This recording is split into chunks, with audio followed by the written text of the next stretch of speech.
എൻ്റെ പേര് സൗമ്യ തോമസ്. ഞാൻ US-ലെ റിച്ച്മണ്ട് സെൻറ്റ് അൽഫോൻസ ഇടവകാംഗമാണ്.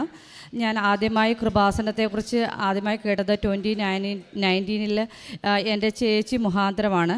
എനിക്കൊരു പ്രോജക്റ്റിൻ്റെ ഒരു ഇഷ്യൂ ഉണ്ടായപ്പോൾ എനിക്ക് റീലൊക്കേഷൻ വേണ്ടി വന്നു. അപ്പോൾ അവൾ എനിക്ക് കൃപാസനത്തെക്കുറിച്ച് ആദ്യമായി എനിക്ക് പറഞ്ഞു തന്നു.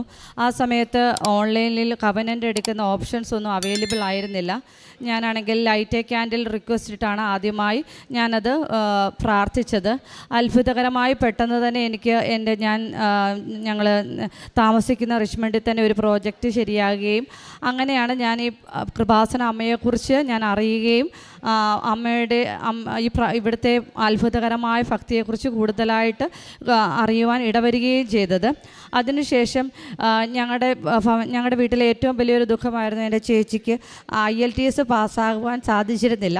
അവൾ 2005 മുതൽ ഒരു 2021 വരെ അവൾ IELTS എഴുതിയിട്ടുണ്ട്.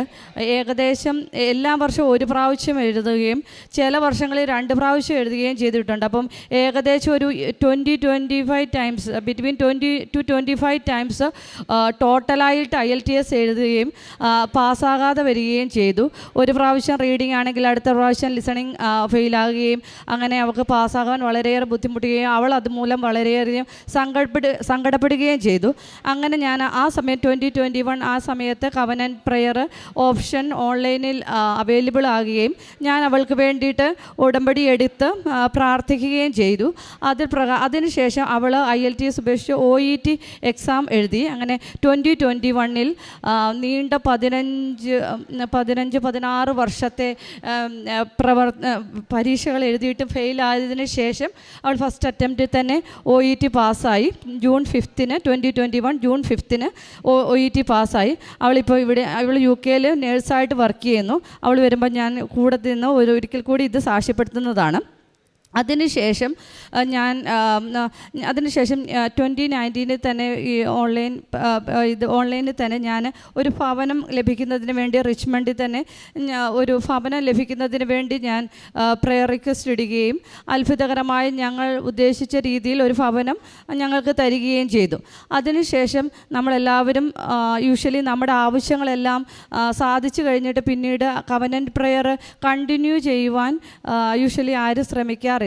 അങ്ങനെ എനിക്കും അങ്ങനെ പ്രത്യേകമായ പ്രശ്നങ്ങളൊന്നുമില്ല. അതുകൊണ്ട് ഞാനും കവനൻ്റ് പ്രെയർ കണ്ടിന്യൂ ചെയ്യുവാൻ ഞാൻ ശ്രദ്ധിച്ചില്ല.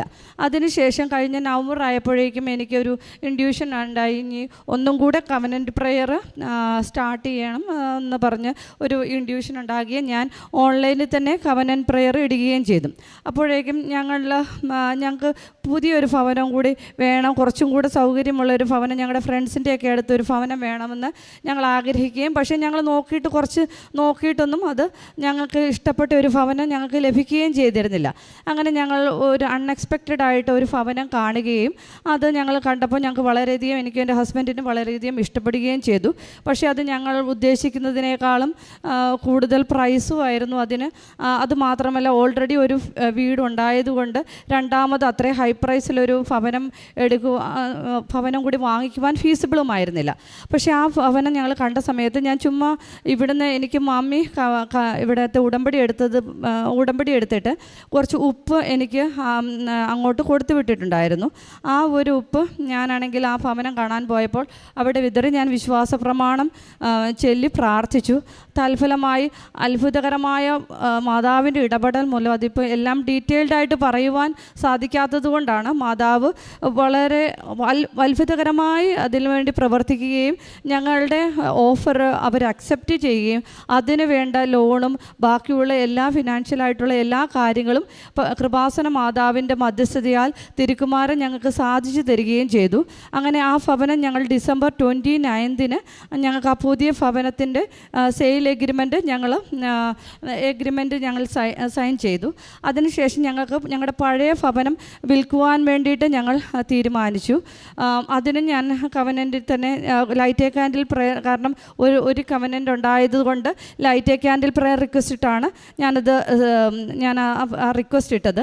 തൽഫലമായി ഞാൻ ഏപ്രിൽ 1 മുമ്പേ അത് ക്ലോസ് ചെയ്യണം, ഞങ്ങൾ ആഗ്രഹിക്കുന്ന ഒരു വിലയ്ക്ക് അത് ക്ലോസ് ചെയ്യണമെന്ന് ഞാൻ ആ ലൈറ്റ് എ ക്യാൻഡിൽ പ്രെയർ റിക്വസ്റ്റിൽ ഇടുകയും മാർച്ച് 29 തന്നെ ആ ഭവനം ഞങ്ങൾ ഉദ്ദേശിച്ച വിലയ്ക്ക് ഞങ്ങൾ ഓഫർ ഇട്ട് വിത്തിൻ 3 days തന്നെ ഞങ്ങൾ ഉദ്ദേശിച്ച ഓഫറിൽ ഒരാൾ വന്ന് വാങ്ങിക്കുകയും ചെയ്തു.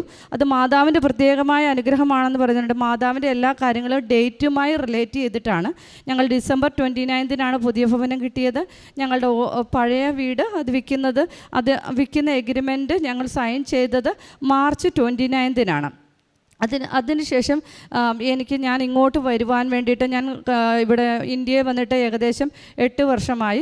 ഞാൻ ഓരോ പ്രാവശ്യവും വരുവാൻ വേണ്ടിയിട്ട് എന്തെങ്കിലും ഇത് ചെയ്യുമ്പോൾ എന്തെങ്കിലുമൊക്കെ ഇൻകൺവീനിയൻസ് വന്ന് ഇങ്ങോട്ട് വരുവാൻ സാധിച്ചിരുന്നില്ല. അങ്ങനെ വന്നിട്ട് ഞാൻ മാതാവിൻ്റെ അടുത്ത് ഞാൻ വീണ്ടും light A candle prayer request ഇടുകയും എനിക്കാണെങ്കിൽ പെട്ടെന്ന് തന്നെ ലീവെല്ലാം ശരിയായി ഏപ്രിൽ 26 വരുവാൻ സാധിക്കുകയും ചെയ്തു. ഏപ്രിൽ 26 ഒരാഴ്ച മുമ്പേ എനിക്കാണെങ്കിൽ എൻ്റെ ദേഹത്തൊരു റാഷസ് രൂപപ്പെടുകയുണ്ടായി. ഷിംഗിൾസ് റാഷസ് എന്ന് പറയുന്നത്, വിസർപ്പം എന്നൊക്കെ പറയുന്ന രീതിയിൽ ഒരു റാഷസ് എൻ്റെ ദേഹത്തുണ്ടായി. അതിന് അതികഠിനമായ വേദനയാണ്, നെർവിലുണ്ടാകുന്ന ഒരു റാഷസാണ്. അപ്പം അത് യൂഷ്വലി മരുന്ന് കഴിച്ചാൽ പോലെ 2 to 4 weeks വേണം ആ റാഷസ് ഉണങ്ങുവാൻ വേണ്ടിയിട്ട്. അപ്പം ഞാനിങ്ങനെ ടിക്കറ്റ് എല്ലാം ബുക്ക് ചെയ്തു. അപ്പം ഞാൻ വീണ്ടും പ്രെയർ റിക്വസ്റ്റ് ഇട്ടു, എനിക്ക് 4 ദിവസത്തിനകം ഈ അസുഖം ഭേദമാക്കി തരണം എന്ന് ഞാൻ പ്രെയർ റിക്വസ്റ്റ് ഇടുകയും എനിക്ക് മമ്മി അയച്ചു തന്ന ഓയിലുണ്ടായിരുന്നു. ആ ഓയിൽ വെച്ച് ഞാൻ അവിടെ റാഷസിൽ തേച്ച് ഞാൻ പ്രാർത്ഥിക്കുകയും ചെയ്തു. തൽഫലമായി ഞാൻ പോകുന്നതിൻ്റെ ആ ദിവസമായപ്പോഴേക്കും അതിൻ്റെ വേദനയെല്ലാം പൂർണ്ണമായി സുഖമാകുകയും എനിക്കെൻ്റെ റാഷസ് എല്ലാം അത് കരിയുകയും ചെയ്തു. അങ്ങനെ എനിക്ക് ട്രാവൽ ചെയ്തപ്പോഴൊന്നും യാതൊരു പ്രശ്നങ്ങളും ഉണ്ടായില്ല. ഞാൻ പിന്നെ ഈ കവനന്റ് പ്രെയർ എടുത്ത് ഈ പ്രേഷിത പ്രവർത്തനം ഇത് ചെയ്യാൻ ആദ്യമൊക്കെ ഞാൻ ഇത് ചെയ്യുമ്പോഴേക്കും ഞാൻ അധികം ഈ പറഞ്ഞ 6 കാര്യങ്ങളും ചെയ്യുവാൻ എനിക്ക് സാധിച്ചിരുന്നില്ല. അതിൽ ഏറ്റവും പ്രധാനപ്പെട്ടത് നമ്മുടെ പ്രേഷിത പ്രവർത്തനമാണ്.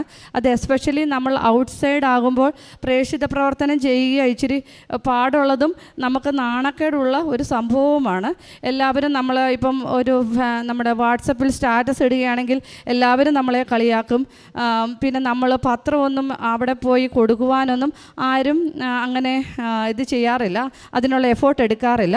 പക്ഷേ ഞാനാണെങ്കിൽ എൻ്റെ മമ്മിയോട് പറഞ്ഞു, എനിക്ക് എൻ്റെ പ്രാർത്ഥനാ ജീവിതത്തിൽ അല്ലെങ്കിൽ കവനൻറ്റിൽ ഒരു എയർലിഫ്റ്റ് സംഭവിച്ചത് പ്രേഷിത പ്രവർത്തനം തുടങ്ങിയപ്പോഴാണ്. അപ്പം ഞാൻ ഈ നവംബർ മാസത്തിൽ എൻ്റെ മമ്മിയോട് പറയും, മമ്മി എനിക്ക് ഇവിടുന്ന് കുറേ ഇംഗ്ലീഷ് ന്യൂസ് പേപ്പേഴ്സ്, കൃപാസനത്തിൽ ഇംഗ്ലീഷ് ന്യൂസ് പേപ്പേഴ്സ് എനിക്ക് അങ്ങോട്ട് US അയച്ചു തരികയും ചെയ്തു. അപ്പം ഞങ്ങൾ റിച്ച്മണ്ട് എന്ന് പറയുന്നത് വാഷിങ്ടൺ DC ഏകദേശം 2 hours ഡ്രൈവ് ചെയ്താണ് ഞങ്ങളുടെ വീട് ഇരിക്കുന്ന റിച്ച്മണ്ട് എന്ന സ്ഥലം. അപ്പം ഈ വാഷിങ്ടൺ DC മാതാവിൻ്റെ ഒരു വലിയ ബസലിക്കയുണ്ട്. അവിടെയാണ് മാതാവിൻ്റെ എല്ലാ ലോകത്തുള്ള സഭ അംഗീകരിച്ചിട്ടുള്ള എല്ലാ അപ്പാരിഷൻസിൻ്റെയും രൂപങ്ങൾ, അവിടെ പ്രത്യക്ഷപ്പെട്ട രൂപങ്ങൾ ആ ചർച്ചിൽ ഒരു 2 നിലയുള്ള ഒരു ചർച്ചാണ്, ബസലിക്കയാണ്. അതാണ് US ഏറ്റവും വലിയ ബസലിക്ക. മാർപ്പാപ്പയൊക്കെ വരുമ്പോൾ യൂഷ്വലി മാസമൊക്കെ നടത്തുന്ന ഒരു ബസലിക്കയാണ്. അപ്പോൾ എല്ലാ മാതാവിൻ്റെ എല്ലാ അപ്പാരിഷൻസിൻ്റെയും രൂപങ്ങളുള്ള ഒത്തിരിയും പേര് വന്ന് പ്രാർത്ഥിക്കുന്ന ഒരു ബസലിക്കയാണ്. അപ്പം ഞാൻ ഇവിടുന്ന് വന്ന ഈ ഇംഗ്ലീഷ് ന്യൂസ് പേപ്പേഴ്സ് കൊണ്ട് ഞാൻ അവിടെ പോയി. അപ്പോൾ എൻ്റെ ഹസ്ബൻഡിനൊക്കെ ഭയങ്കര നാണക്കേടാണ്. അപ്പോൾ എൻ്റെ ഹസ്ബൻഡ് പറഞ്ഞു, നീ പത്രമൊക്കെ ഇങ്ങനെ പബ്ലിക്കായിട്ട് ഇത് ഡിസ്ട്രിബ്യൂട്ട് ചെയ്ത് കഴിഞ്ഞാൽ വല്ല പോലീസുകാരും പിടിച്ചുകൊണ്ട് പോകും, ഇവിടെയുള്ളവർക്കൊന്നും ഇഷ്ടപ്പെടത്തില്ല എന്ന് പറഞ്ഞു. എന്നിരുന്നാലും ഞാൻ പറഞ്ഞെങ്കിൽ നിങ്ങളെല്ലാവരും പോയി വേറെ എവിടെയെങ്കിലും പോയി ഇരുന്നോ, എൻ്റെ കൂടത്തിൽ വന്നതാണെന്ന് അറിയണ്ടെന്ന് പറഞ്ഞ് ഞാൻ ഈ പത്രം ഞാൻ തന്നെ, പിന്നെ ഇവർക്ക് അവിടെയുള്ളവർക്ക് ഈ കൃപാസനത്തെക്കുറിച്ചൊന്നും അറിയാത്തത് കൊണ്ടും ഇംഗ്ലീഷുകാരായതുകൊണ്ട് ഞാൻ തന്നെ ഇതിൻ്റെ സൈറ്റിൻ്റെ ഡീറ്റെയിൽസും എങ്ങനെയാണ് കവനൻ്റ് എടുക്കേണ്ടതെന്നും ഒരു സമ്മറി എൻ്റെ പ്രിൻ്റ് ഔട്ട് എടുത്ത് ഈ എല്ലാ പത്രത്തിൻ്റെ അകത്ത് വെച്ച് ഞാൻ ഓരോരുത്തരുടെയും കൈ കൊണ്ട് കൊടുത്തിട്ട് മാതാവിൻ്റെ പുതിയൊരു അപ്പാരിഷനാണ് ഇവിടെ കേരളത്തിൽ ഇന്ത്യയിൽ നടന്ന ഒരു അപ്പാരിഷനാണ്. ഇതിന് സഭയുടെ അംഗീകാരം കിട്ടാൻ വേണ്ടിയിട്ടുള്ള ഇതാണ്, നിങ്ങളിത് ചെയ്യണം, നിങ്ങളിങ്ങനെ പ്രാർത്ഥിക്കണം എന്ന് പറഞ്ഞ് ഈ ന്യൂസ് പേപ്പേഴ്സ് ഞാൻ എല്ലാവർക്കും കൊടുത്തു. ചിലരത് വേണ്ടാന്ന് പറഞ്ഞ് ഇത് ചെയ്തു, ചിലരാണെങ്കിൽ അത് സന്തോഷത്തോടു കൂടി വാങ്ങിച്ചു. അത് കഴിഞ്ഞതിന് ശേഷമാണ് എൻ്റെ ജീവിതത്തിൽ ഞാൻ തന്നെ ഇമാജിൻ ചെയ്യാത്ത രീതിയിലുള്ള, ഞാനിപ്പോൾ നിങ്ങളുടെ അടുത്ത് സാക്ഷ്യം പറയുമ്പോൾ ഒരു വീട് കിട്ടി, വേറൊരു വീട് വിറ്റു, അങ്ങനെയൊക്കെ ഞാൻ പറയുമ്പോൾ വളരെ സിമ്പിളായിട്ട് നിങ്ങൾക്ക് തോന്നും. പക്ഷേ അതിൻ്റെയൊക്കെ പുറകിൽ ധാരാളമായ പ്രോസസ്സുകളും അതൊരു ഒരു അറ്റ് എ ടൈം ഒരു വീട് വിറ്റ് അത് ഞങ്ങളൊരു എക്സ്പെക്റ്റ് ചെയ്യാത്ത സമയത്ത് ഞങ്ങൾ വാങ്ങിച്ച, ഒരു എക്സ്പെക്റ്റേഷനും ഇല്ലാതെ വാങ്ങിച്ച ഒരു ഇതാണ്. അതിന് ധാരാളമായ ദൈവത്തിൻ്റെ പ്രവൃത്തികളെല്ലാം അതിൻ്റെ അകത്ത് നടന്നിട്ടുണ്ട്. അതെല്ലാം കൂടി ഡീറ്റെയിൽഡ് ആയിട്ട് പറയാനുള്ള ബുദ്ധിമുട്ട് കൊണ്ടും അത് എത്രമാത്രം നിങ്ങളത് കൺവിൻസിങ് ആയിട്ട് അത് നിങ്ങൾക്ക് മനസ്സിലാകുമെന്നും അറിയത്തില്ല. പക്ഷെ അത് വളരെയധികം മാതാവ് എൻ്റെ ജീവിതത്തെ ഒരു അപ്ലിഫ്റ്റ് ചെയ്തത് ആ സമയത്താണ്. അതിനുശേഷം എൻ്റെ ജീവിതത്തിൽ ധാരാളമായ കൃപകൾ കൊണ്ട് നിറഞ്ഞ ഒരു സമയമായിരുന്നു ഞാൻ ആ സുവിശേഷ പ്രഘോഷണം സ്റ്റാർട്ട് ചെയ്തത്. എല്ലാവരോടും എനിക്ക് പറയാനുള്ളത്, നിങ്ങൾ രാവിലെയും വൈകിട്ടും പ്രാർത്ഥന ചെല്ലുന്നത് കൊണ്ട് മാത്രം, നിങ്ങളുടെ 1-2 കാര്യങ്ങൾ നടക്കുന്നത് കൊണ്ട് മാത്രമോ നിങ്ങളിത് ചെയ്ത്, അതല്ല നമ്മുടെ ഈ കവനനിൻ്റെ യഥാർത്ഥമായ ലക്ഷ്യം. നമ്മുടെ കവനനിൻ്റെ യഥാർത്ഥമായ ലക്ഷ്യം നമ്മുടെ കൃപാവരത്താൽ നമ്മൾ കൂടുതലായി വളരുകയും ദൈവത്തോട് അടുത്ത ബന്ധം പ്രാപിക്കുകയും ചെയ്യുകയാണ്. അത് ഒരു മനുഷ്യൻ കൃപാവരത്തിൽ വളർന്നു ദൈവത്തോട് അടുക്കുക എന്നൊക്കെ പറയുമ്പോൾ എന്തുമാത്രം അത് അനുഭവിക്കാത്തൊരു വ്യക്തിക്ക് എത്രമാത്രം അത് അക്സെപ്റ്റബിളാണ്, എത്രമാത്രം മനസ്സിലാകുമെന്ന് എനിക്ക് അറിഞ്ഞുകൂടാ.